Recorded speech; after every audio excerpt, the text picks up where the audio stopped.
Hey gang, it's Rudder. You know what that means? Heck yeah, I got my stuff in finally. There's my tools. Yeah, it's good to have my stuff. Actually, yeah, more than my tools, a bed. A bed's really cool because I've been sleeping on an air mattress for the past 60 days waiting for my stuff to come in. But anyway, beside the point. I am happy to have that stuff in. Yes.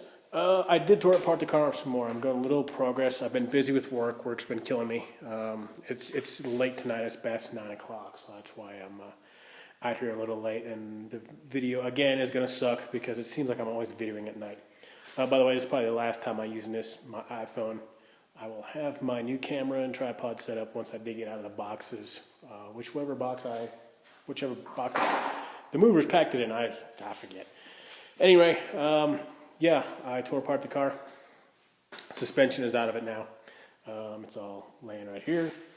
Yeah, that stuff is pretty old. The upper control arms are factory. I just put new ball joints on, and the lower control arms are there's like aftermarket Moog ones, and I put new strut rod bushings in there, and that is a V8 steering. The 6-cylinder.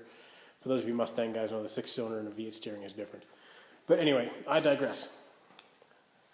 Tires. It's amazing what a 6-pack of beer will do in this town. I was calling around for some tires because I need some tires I want to mock up when I tub this thing. And granted, they are 20s, which are not going to go in this car because I'm not a big 20-inch fan, at least when it comes to tires.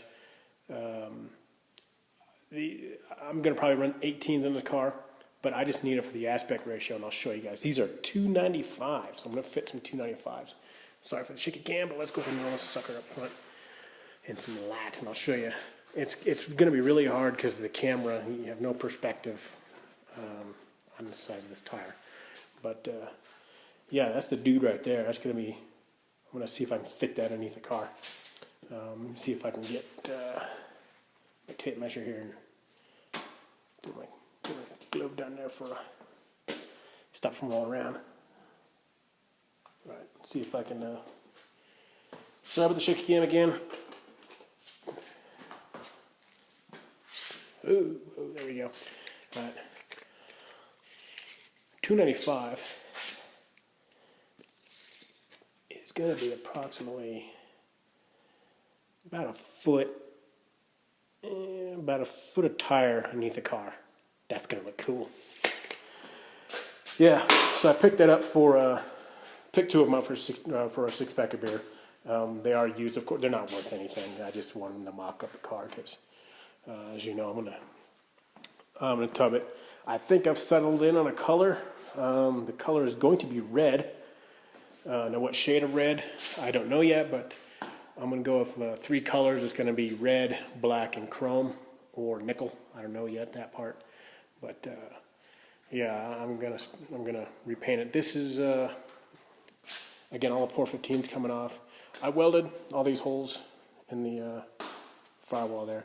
Get some of these holes up. And I probably welded in too many. I just went crazy one night with a welder and welded just a bunch of holes in. So I probably welded in my heater cable holes and stuff like that. But I'm going to try to hide as much of that as I can anyway. I'm going to try to hide the temperature control valve inside the cab somewhere. More to follow on that. My restoration is going to go from front to back, hopefully. I'm going to take care of all this stuff. Put the suspension in, tear out the shock towers, put a new panel in over there. Because that's all jacked up. It's kind of hard to tell because it's painted black, but I assure you that I did a crappy welding job where the battery tray used to be. It's all hacked in there. But my mods are going to start from this way, work the way back. I'm going to mock everything up in the car. I've learned from you guys. I'm going to mock everything up in the car. Then I'm going to jump on the body work. I'll probably do a little bit of the body work on the way to the tail, but for now I'm probably going to just mock up everything in the car, short of the engine. If I can find one of those plastic engines, that'd be really cool too. I'm going to go with a 700R4 or probably a 4-speed overdrive automatic in this thing because it has an automatic in it already. If I wanted to put a manual in here, knowing me, I have to go with a 6-speed, and to do that, you have to modify the tunnel. I think I talked about that before, and that's just too much work for me right now. 5-speed would be cool, but this car is not set up for a a manual. I know it's probably easy to find this stuff, but I'm putting a Hydro Boost in, and I know those aren't too compatible without doing a lot of modifications. That's beyond my scope of skill right now. So an automatic overdrive transmission it is so far. Hydro Boost, like I said, I got a Hydro Boost too. It's in a box. I got out of Mach 1, so you Mustang guys. The engine I'm going to put in here is going to be a Stroker 427. It's going to be 351 Windsor based, but I don't think I'll have enough vacuum to run a booster. So that's why I'm going to the Hydro Boost wrap. I got one out of 04 Mach 1, I believe. And I do a little modification to it. That right there is what I'm centering in, is the brake hole right there. I'll have to drill out a couple of holes, but other than that, it's pretty much a fairly bolt-in affair. But yeah, I'll take you along with that. Take you along for the ride on that as well, because that's going to be a fun mod. This thing's going to be probably a 2,600-pound car, and it's going to have brakes like a semi. So this thing's going to stop on a dime. 4-wheel disc brakes. But yeah. That's the progress I've got so far. I'm going to wrap this up here in a second because I have to crash because I have to get up early in the morning. But one thing I do want to talk to another Mustang guys about are these torque boxes. 65, 66, and half of 67s. Right there, as you see, that's where these torque boxes go. If you can imagine, this is an open spot right here, and you see the angle right there. These torque boxes fill in this area right here, and they improve the rigidity of the car. Being these cars are like 45, 46 years old, whatever it is, whatever the math is. I can't trying to do math in public. But yeah, those really increase the strength and rigidity of the car. I think I picked these up. I have both left and right. I primed them because once I weld them in, you're not going to see any of this or this. This goes against the toe board, and this is actually one of the reinforcement parts that fill in the hole. So I just went ahead and spray bombed it in black just to keep it from rusting when it's in the car. This is what you'll see sticking out. Convertibles had them stock. Of course, every convertible had them.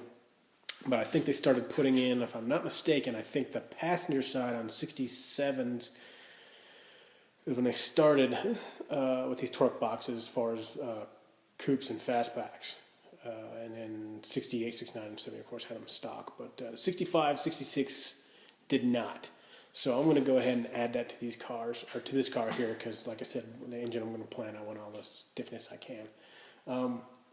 But what I'll do is I'll mock one up in there, and then I'll do a live feed for or add live tape for the other side. That way you see what I'm doing. For those of you who have not done torque boxes, I would highly suggest it. Like I said, I think I got them CJ Pony parts for $80, $90 shipped. They are pretty thick. They're darn thick, actually. Don't quote me on the gauge of metal, but that's pretty darn thick. But yeah, that's probably one of the first projects I'm going to do is take care of the strengthening portion of this car. I'm going to get it square. I got a plumb bob. I'm going to get it square to the earth. That way I'm not welding anything if the car's not sitting right. I'd rather not do that. Spare parts. I have a C4 seal kit over there, so if somebody wants a C4 kit, man, just shoot me a PM, shoot me your address, and I'll mail it to you for free. I still got the wiring harness available too, so if anybody wants a wiring harness, just kick me money for shipping, you can have it. The only thing, I had to cut the taillight receptacles to get out of this hole right here. So I had to cut that, but I'd cut it about 4 to 6 inches, so you got enough to solder back together. And also the dash light wires, the connectors to the bulbs have been cut out. It's got a good lead on there, but I ran aftermarket gauges in this, so just the leads for that are cut. And I think, like I said before, I cut the ignition side out of the firewall side to the engine because I ran an aftermarket ignition. Other than that wiring harness is there, so if anybody needs it, like I said, it's yours, just let me know. Also, I don't know if anybody needs an 8-inch or not, but if you're doing a resto and you need an 8-inch for a 65, there's one right there too. I don't know how much on that. We can talk about that if you're really interested in PM me on it. But yeah, I'm not using this. I got 2 9-inches phrasing, underneath the trunk of the car. I'm going to use one of those. So I'll have a spare 9-inch as well. That's always good to have, isn't it? What else do I have over here? Yeah, it's amazing what you can do when you have air tools. I don't know if I said that already, but yeah. There's leaf springs. There's all the, pretty much everything I tore apart, the disc brakes. I'm going with Cobra brakes in the front, so those are gone. Or those stock ones right there are not going to be used. Stock springs, those are 420 pounds. Those are good springs there. I think they're Moog. Oops, sorry. And they haven't had much weight on them, but because the car's been in storage, as you guys know. And there's just some other parts, axles out of it, and I think there's a steering column because I'm going with an aftermarket steering column too. So, like I said, hit me up if you need any spare parts, if you're looking for some Mustang stuff. But yeah, guys, like I said, hopefully this will be the last camera shot, or with this camera, because I'll find out where my tripod and camera is, and I'll take you through the torque box installation. And yeah, I think that'd be pretty cool. And it's fun to get some work done on this car and make some progress, because I'm watching all you guys on video and you're making me jealous, man. Everybody's going to have the car done before I'm even starting on mine.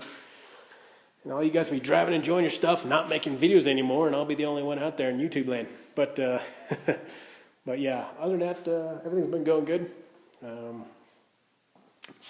should make some movement on this here pretty soon. So appreciate you guys watching.